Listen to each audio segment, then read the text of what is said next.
last but not least, delighted to welcome George Fielding, and who's also a user of the service, so very keen to find out through the user's eyes what we can do to improve quality and integration.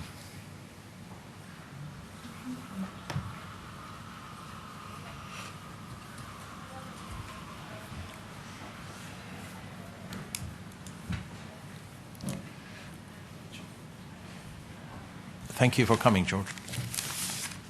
No problem at all. So we'll give you a few minutes to share with us some of your thoughts about this commission and what we're trying to achieve, and then maybe a few questions.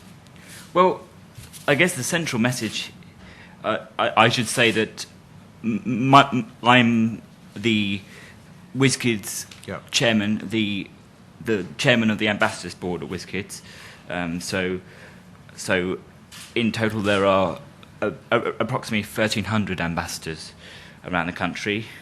Our main work is trying to reform the wheelchair service and trying to innovate the wheelchair service in a way in which disabled people can get the equipment that they need from the NHS and from us. We estimate that around 70,000 young people do not currently have the tailored mobility equipment that they need to operate effectively, play an active role in society. Our chief executive often says that our wheelchairs are our shoes, and that is a very apt way of putting it. Wheelchairs are our transport. Without the right wheelchair, we cannot get from A to B, and we cannot. I as a disabled person, and a disabled person, people that I represent, cannot live their life, cannot go to school, get the right education. They cannot operate in society, and they cannot fulfil their potential and have a social life as well. So the key messages that whizz-kidz would articulate are the fact that when the patient, i.e. the wheelchair user, and their family need to be at the centre of the service. They need to be at the centre of and participating in their own care. Again, our chief executive always says that when somebody is applying for a wheelchair, they are the clinician is not the only person, the only expert in that room. The family and the young person often know as much, if not more, about the mobility equipment that they need and what they need to live their life to its potential. So, as I alluded to earlier, there needs to be an emphasis on the non-medical need, the social need, I guess, as well as the clinical need, where wheelchair provision is concerned. I remember very, very well, and I think I'll remember this for a very long time. When I was doing work experience, which is something that whizz-kidz provides at our headquarters a few years ago, when I was much younger, I think it was about 4 years ago. I was tasked with answering the phones for one of our teams, and on a particular morning, and this ambassador, I believe her name was Crystal, she rang up whizz-kidz 5 times in 2 hours that I was answering the phone, because her wheelchair wasn't working. It had broken, and she needed to get to work that morning. She just I think she just graduated from university, but she couldn't get out of her room. And she's trying to hold down a job, and I remember, and I will always kind of regret, kind of thinking, we're trying to do as much as we can, to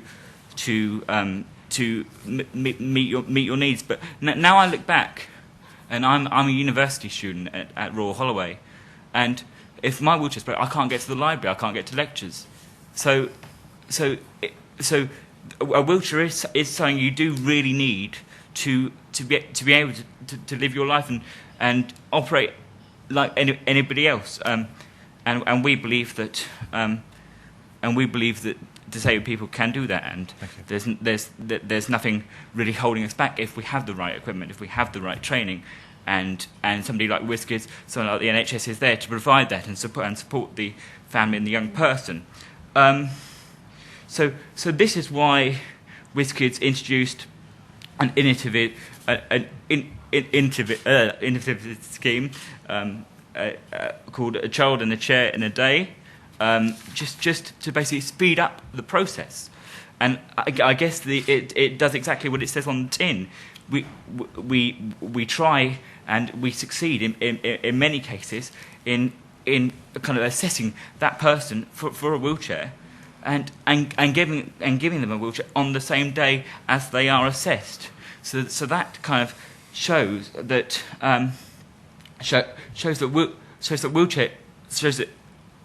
wheelchair provision is quite simple, and by doing this, it saves money, and it also saves time.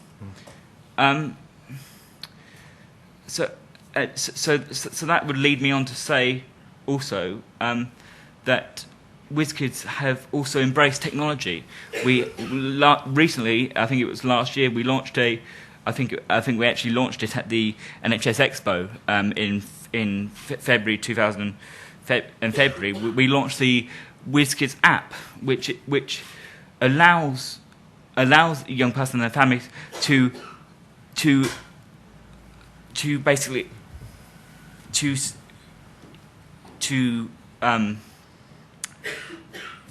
look at the equipment that we provide and go through it in detail, and then they can turn up on the day and say, from what I see on the app, I believe this chair is right for my child, or this chair is right for me.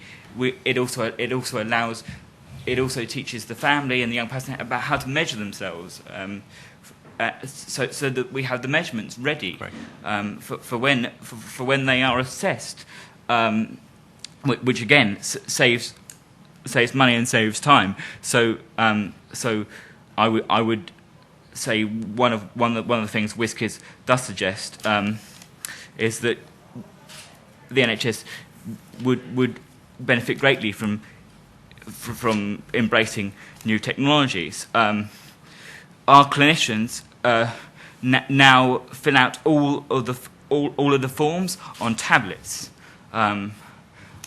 So I have just applied for a new wheelchair. I applied for a new wheelchair about 2 months ago, and I can't wait for it to arrive. And I remember being assessed, and we went through every detail in about I think it was in the space of 2 hours, and everything was programmed on this tablet. So there was no paper involved, and what that also shows is that every minute detail I and my family had a say in. So I know the wheelchair that I get, which I believe will be a helium with e-motion wheels, which are powered wheels. So the powered wheels are kind of a hybrid between a self-propelled chair and a powered chair, because I personally want to remain mobile, but I don't have the strength to perhaps propel myself all day. So that's a compromise that we've come to, and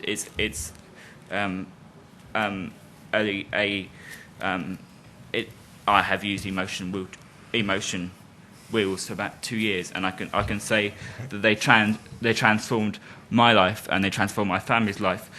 My mum jokes that once I got those e-motion wheels, I made her redundant, because I could go to town, I could do anything, and she was free to live her life, to I don't know whether I believe this is what she wants to do, but she did more hours of work. She could earn more to support me and my family. So the right mobility equipment frees up the family.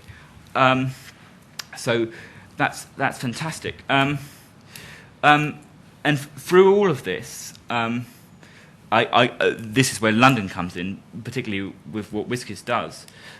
We have collaborated in 2007. We began collaborating with Tower Hamlets Primary Care Trust to deliver a more effective paediatric wheelchair service, and this has been an award-winning partnership which has virtually eradicated the waiting list for mobility equipment and achieved 100% satisfaction rates.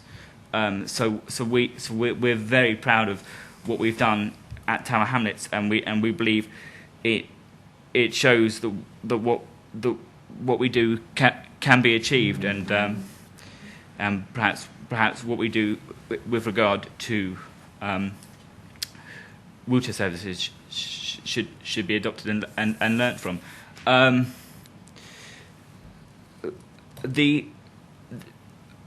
Going back to technology, this app allows our young people and their families to rate the equipment that they receive, rate the service they receive. So this has proved a great tool and will prove a great tool for whizz-kidz in the future when we're looking to progress what we do and improve on the services we provide. And indeed, about a month ago, I rated this app on NHS. I think it was NHS Choices, I believe it was. So I believe it's quite nice and proves a point that this app rates us, and we allow the young people and the families to rate what we do. Thank you, George. And you're still very young, by the way. You just say 4 years ago you were. I don't feel it, but carry on. If you compare us with us here, sitting on this side, so thank you for these passionate words, and your bravery in really taking this on and driving the whizz-kidz ambassadorial thing. It's a remarkable story, which shows how patients could be the champions of reform in the health service. So thank you for that. That's fine. I've got thank you for that, George. I've got a question really that is sparked by your comments about mobility.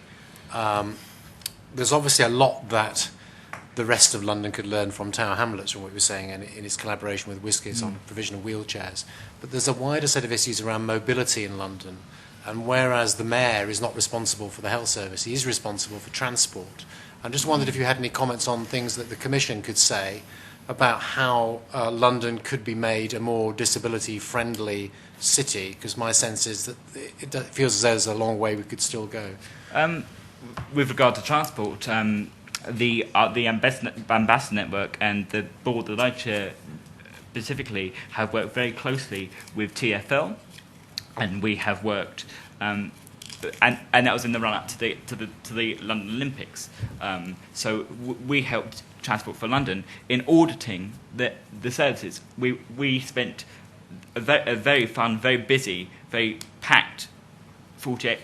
It was a 12-hour day, but we went on every service that TfL provides, and kind of rated it and gave up. And we didn't rate it, but we gave our feedback to Transport for London staff. I'm proud that they took what we suggested on board to prepare for the Paralympic Games. We have also one of the things also whizz-kidz provide is wheelchair skills training, and earlier this year we piloted an advanced wheelchair skills training with Transport for London, where we actually took our ambassadors on the tube.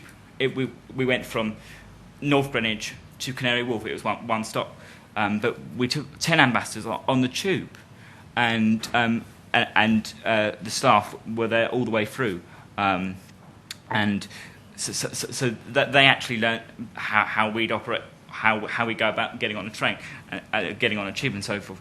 And what I remember for that day is this young man. I guess he was older than I am, about 20. He'd lived in London all of his life, and he pulled me aside and said, "George, that's the first time I've been on the tube." Mm. And I like I said, I think he was 19, 20, and I said, would you do it again? And he said, "Absolutely, I want to do it now." Mm.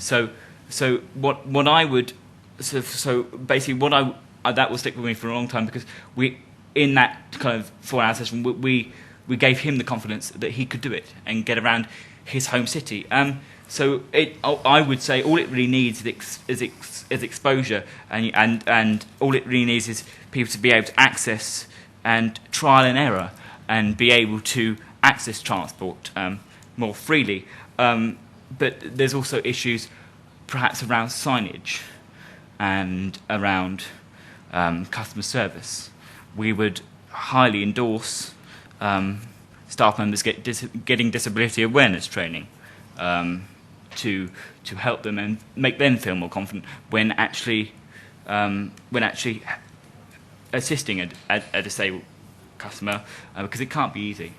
Every kind of wheelchair user is different. We're all different, so it can't be easy. So we would say more disability awareness training, and I guess, and I don't wish to ramble, but we've also assisted BA and BAA and auditing Heathrow and Terminal 5 to see what they could do in the run up to the Olympics. So so what I would really say is, from the side of the young people, it's about giving them the confidence, giving them the opportunity, and these companies being open to that and having a bit more education, and what it is from the company is allowing somebody like whizz-kidz who are very happy to do this, and we enjoy very much doing this kind of work, allowing us in, and hopefully we have some mutual benefit from that, and I'm very glad with all the kind of things we've done. We've seen improvement, and it is something that we're looking to do more. So transport is something that whizz-kidz wish to work on. Thank you. More in the future. Thank you. Any other questions? Yes. I'll be brief. George, thank you for that. The variation in provision across London for adults and paediatrics is quite dramatic. Not everywhere is fortunate enough to have child in a chair in a day, or man in a van, or the range of chairs that you're talking about. If you could speak to the people responsible for commissioning the services in all of the boroughs for wheelchairs in the NHS, what would you ask them to do? What would I? It's better quality of care. Looking at the overall outcomes of patients, and just being willing to look at different providers, and being willing to learn from them, and encouraging best practice. The wheelchair services is quite niche, and it's what whizz-kidz do.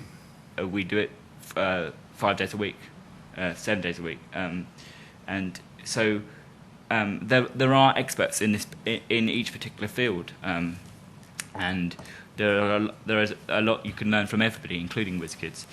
So just being open to that, absolutely. Thank you. Sam? Andrew and I have a conflict of interest which we're incredibly proud of, namely that we're Tower Hamlets. Andrew was Tower Hamlets, I'm chair of Tower Hamlets now, and I find it quite stunning that we don't have whizz-kidz everywhere, and that's what Andrew's hinting at. It's quite extraordinary.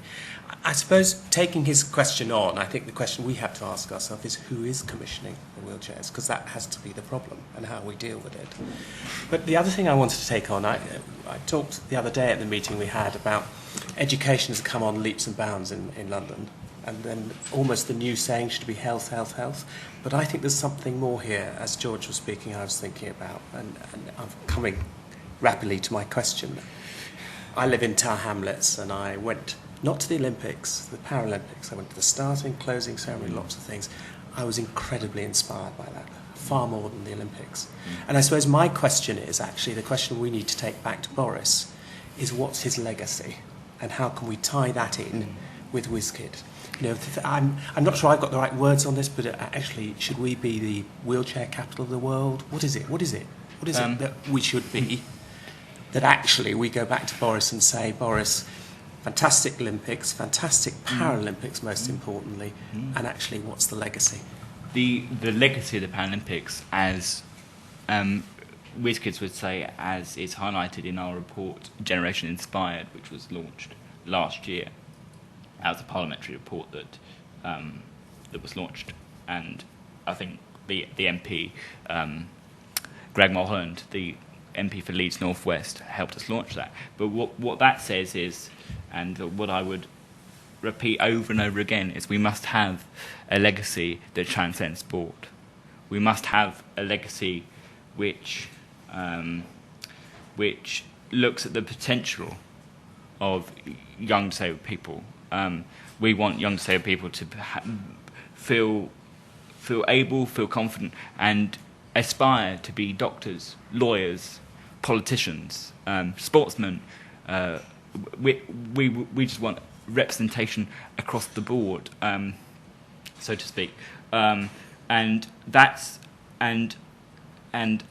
is what whizz-kidz has always endorsed, and what whizz-kidz will forever endorse. But the wheelchair is the start of that. If you give somebody the right equipment, they're able to be themselves. Me personally, the wheelchair and I, my wheelchair and I are not separate. We are one. So, and there are many young ambassadors young female ambassadors who coordinate what they wear with the colour of their wheelchair. So it is, and I think that's just a point that just says that it is our identity, and given that confidence, given that opportunity to speak, to be here as I am today, and be able to speak their mind and be able to have their say and participate in society.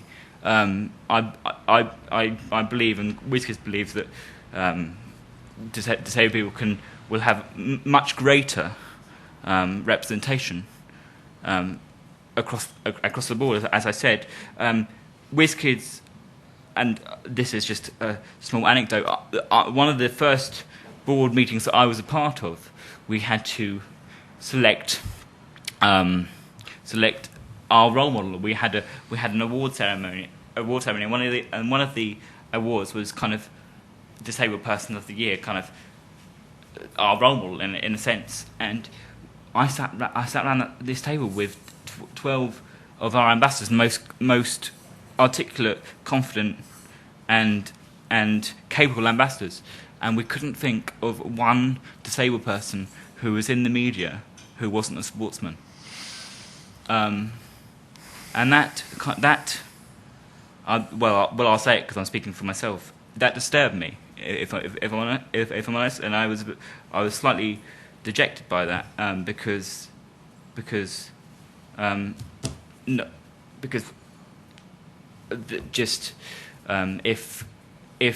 it was this idea of how are you, if you're a disabled sportsman, if you're not a disabled sportsman, are you a successful disabled person? And that needs changing. It does all start with the wheelchair, though, and the right equipment. And I think whizz-kidz and Ruth Owen would say that the NHS is in a great position, in an absolutely fantastic position. You have the infrastructure, you have the staff, you have the kind of tools to be able to provide the right wheelchairs. We're not trying. We wouldn't dare try to compete with the NHS. We want to work with the NHS, and it would be a dream for us if every one of our wheelchairs was available on the NHS, and that's possible with a few tweaks, more technology, more putting the wheelchair user at the centre of their care, as I said. So it is possible, and so that's perhaps the main message that I would like you to take away from my evidence today. Thank you, George. Thank you very much for giving us all your time, and also we're all very touched with the whizz-kidz contribution. And someone was briefing me this morning to say that David Nicholson is doing something towards the end of the month. Are you involved in that? And, if David Nicholson wants me involved, I'll yeah. be involved. Yeah. We will make sure. David Nicholson came to a Kids Board meeting that I chaired. Yes.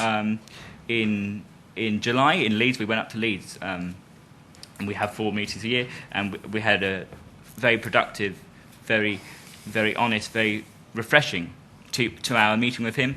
And one of my colleagues on the board went to a wheelchair service for a day with Sir David Nicholson in Nottingham, I believe it was. So Sir David Nicholson and others in the NHS. We all know their heart's in the right place, and that they want to do it. Thank you. It's possible, and we appreciate that he and others are listening to us. Thank you. Thank you, George. Thank you for being so brave, being here and educating us all and contributing to our London Commission. And I wish you the best. And I wish you the best with your new wheelchair. Thank you. Whenever that's arriving. So thanks again. Thank you. Very soon. Right. Well, on that note, I think all my colleagues are starving. Oh yes, briefly. Very briefly, yes. We've been hearing you for time about all the UK dysfunctional health and social care services and how you're going to bring this to Boris Johnson. But in the NHS, there is already a complaints proceeding, and with all due respect, I mean, carers, as I was, and a patient, Sure. We don't need to have all your title and salaries to identify these dysfunctional services. And when we complain, the staff fight us until they break us. What are you going to do about, patients bringing all this dysfunctional knowledge, and, we identify all the problems to the management, and they just fight us until they break us, and it's so detrimental to our health. Sure. A good point, and I think we're listening to those points as well. I think it's important to recognise that there are structures, processes in every NHS organisation, and there are an ombudsman, whatever you call them, is it? The complaints... Ombudsman who's out there and who could deal with these issues as well. And if there's anything that could be improved in that process, then we will make such recommendations to that. But I take your point. I think, every system does have its faults, and something could be done to help repair that. So on that note, I think I've taken a lot of your time, and enjoy lunch, and we'll be back here at 2:00. Thank you again, George. Thank you.